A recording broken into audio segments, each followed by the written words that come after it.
This story was found on the nosleep subreddit and was written by Reddit user Flard.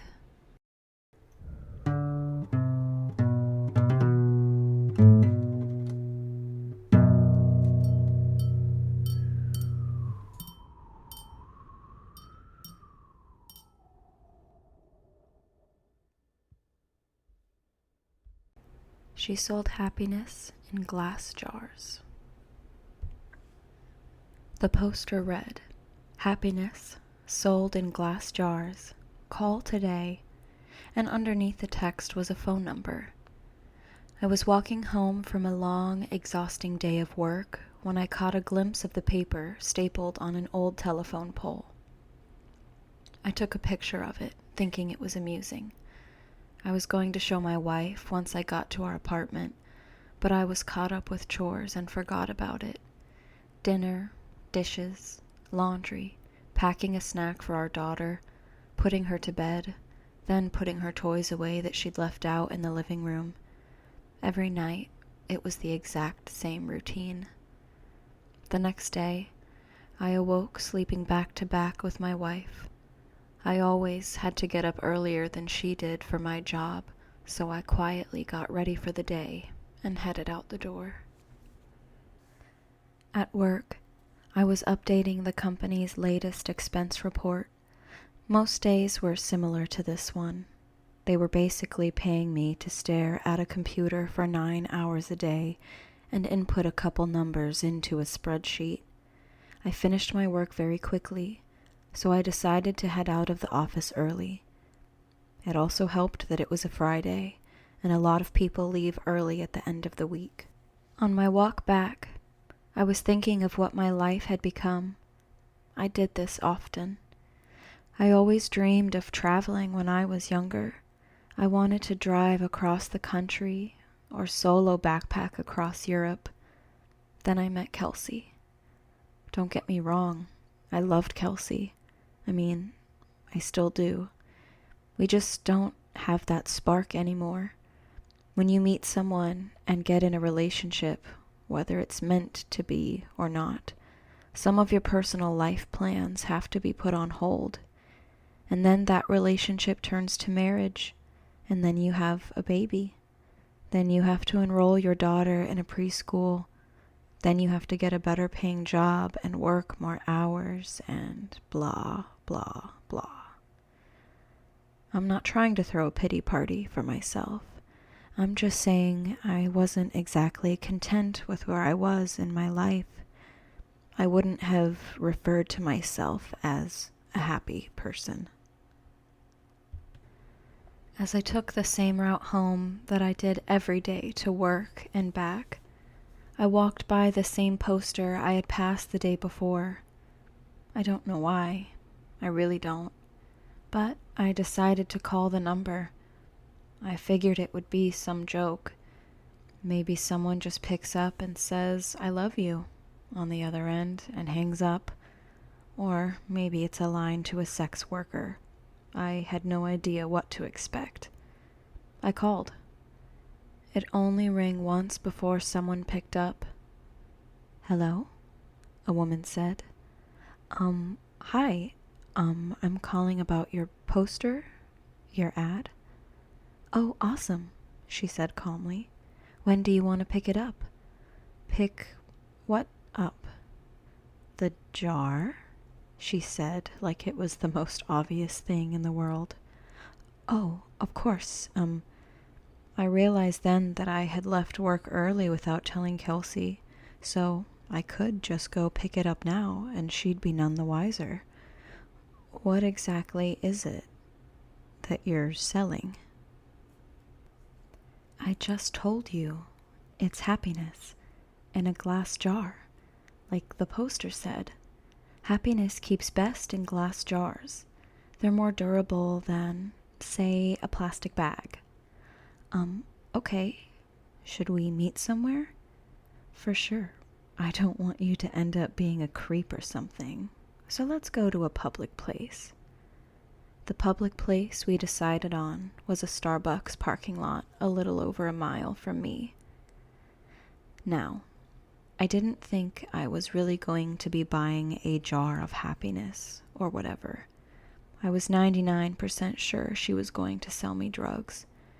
Maybe heroin would be in the jar. I remember thinking, oh no, happiness is probably a nickname for some street drug and I'm going to a drug deal. What if she's a cop? Am I going to be arrested? But something inside me told me to keep walking, and so I did. I stood outside and texted her. I'm here. Cool. Be there in a sec. What are you driving? Silver Camry. And as her final text came through, I saw her car pull in. She took a spot not too far from where I stood. I could see there was no one else in the car, which put my kidnapping fear to rest. She opened her door and stood on the pavement, looking around until her eyes met mine. I gave her a little nod of acknowledgement. She simply responded by waving her hand, gesturing for me to come over to her car. So I did. She was young, maybe mid-20s, with curly golden hair.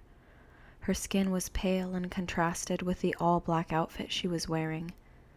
I thought she looked like Glinda the Good Witch from The Wizard of Oz had put on the Wicked Witch's clothes. Nice day out, she said in a greeting. Oh, yeah, it is. Hadn't really paid attention to it. You were the one that called about the jar, right? Yeah, that was me. Cool. Well, here you go. She handed me a very small glass mason jar. It couldn't have been more than 2 inches tall. Inside of it was a light. Not a light bulb. Just light. It was like someone bottled up sunshine. It glowed even in the midday afternoon daylight. It looked like a tiny sun or a tiny universe existed in this little crystal-walled home. I was admiring it with no attempt to hide the awe on my face. Pretty rad, isn't it? What is it? You've asked that like 3 different times, I think. My answer is still the same. It is happiness. Happiness in a glass jar. What do I do with it? Keep it, she said simply. If you have any problems, shoot me a text. She started to get into her car. Wait, I said. I thought you were selling this. How much is it? Don't worry, man, she said with a smile. You'll pay. She closed her door, and I stepped out of her way as she backed up, then drove off. What the hell had just happened? What was I holding? I looked down at the jar again.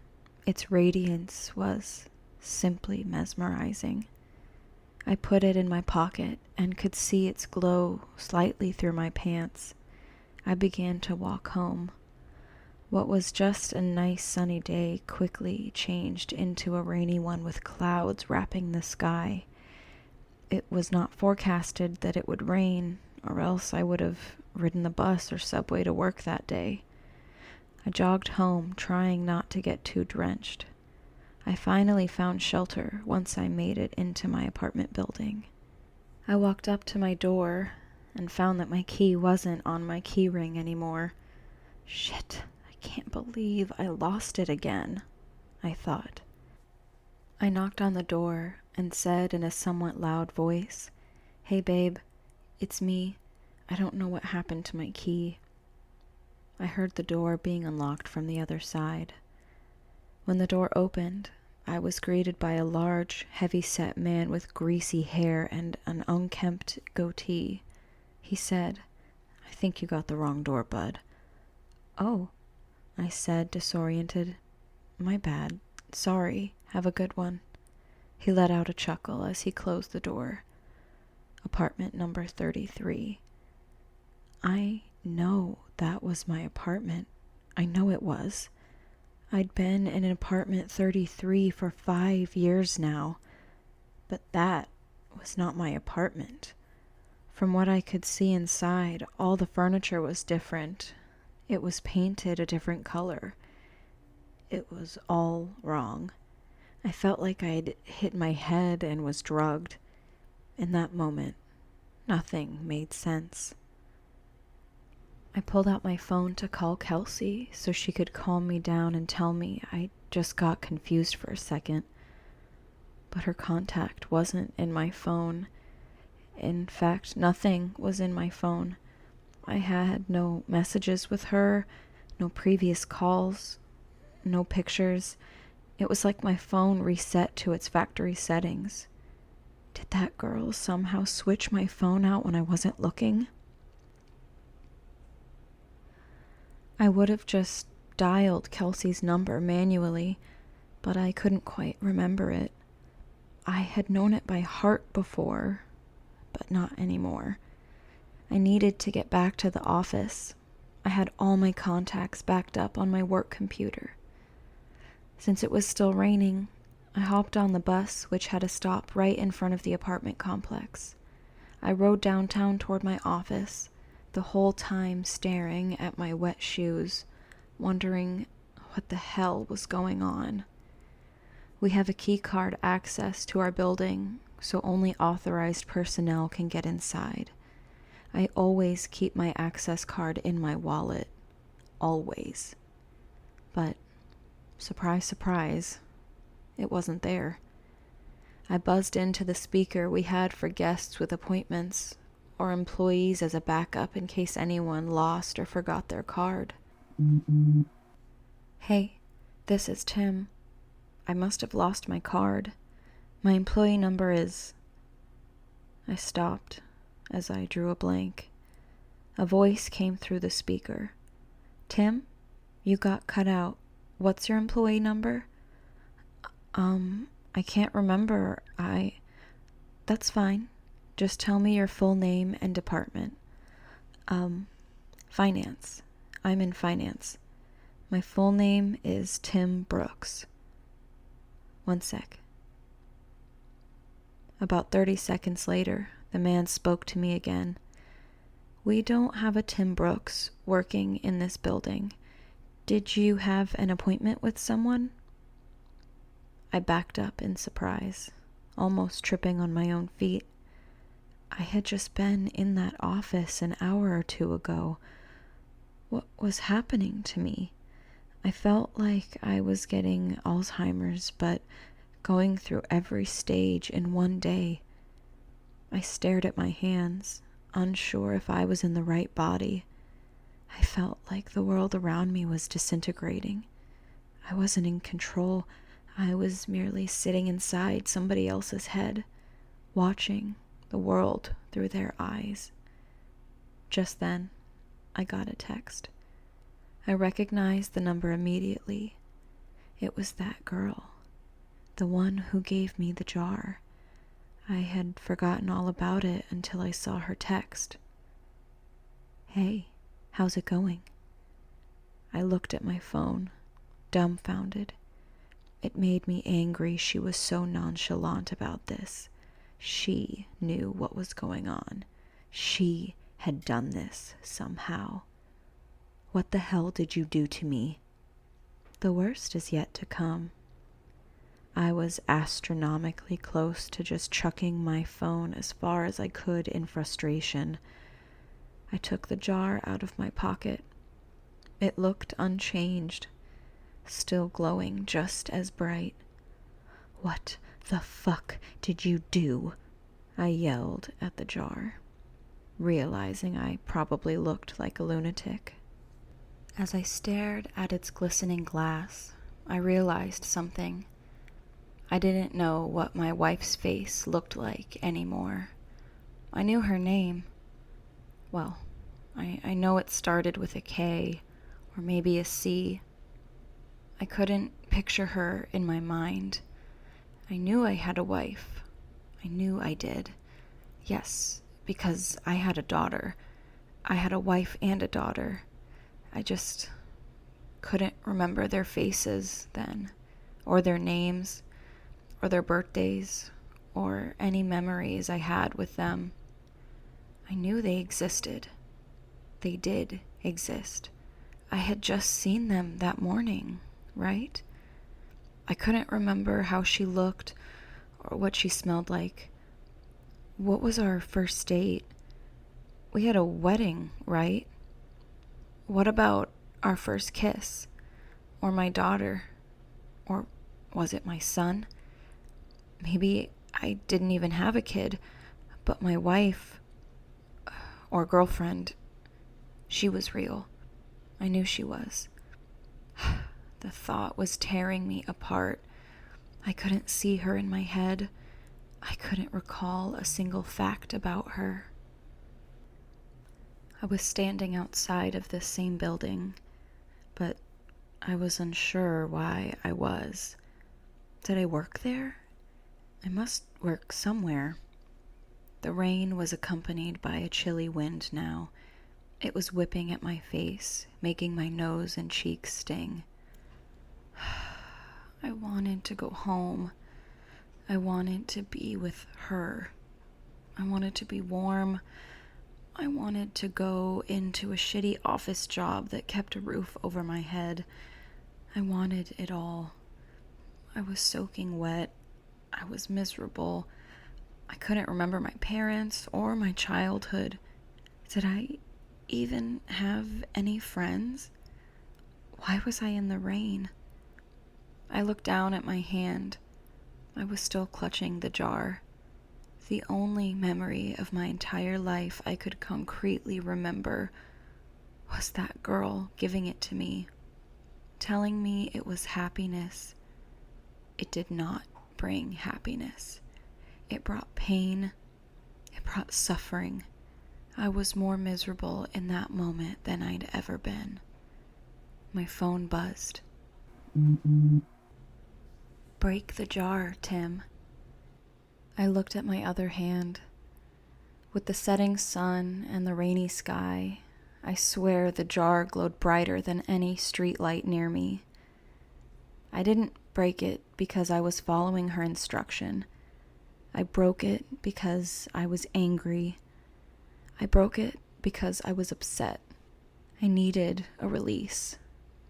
I raised my arm above my head and brought it down with one swift motion, shattering the jar on the concrete beneath my feet. That dark, chilly air accompanying the rain spread away like it was the shockwave of a bomb going off, and I was at the epicenter. I saw the warm yellow light from inside the jar spread rapidly across the ground and descend into the sky. It was as if I was watching the beginnings of the universe being created. Like God had just snapped his fingers and said, "Let there be light." I was engulfed in it. I could no longer see street or rain or anything dark. I felt like I was plummeting into a star going faster than the speed of light. It felt like sitting in front of a fire on a cold winter's night, but that warmth was covering every inch of my body. And then I blinked.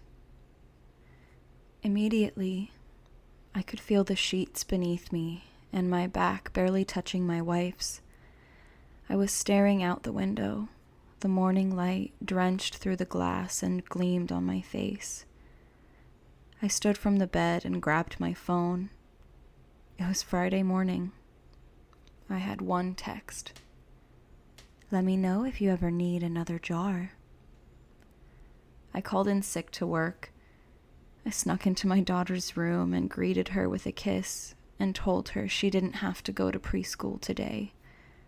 We were going to have a family day. She smiled and stretched out her arms with a yawn before curling up and falling back asleep.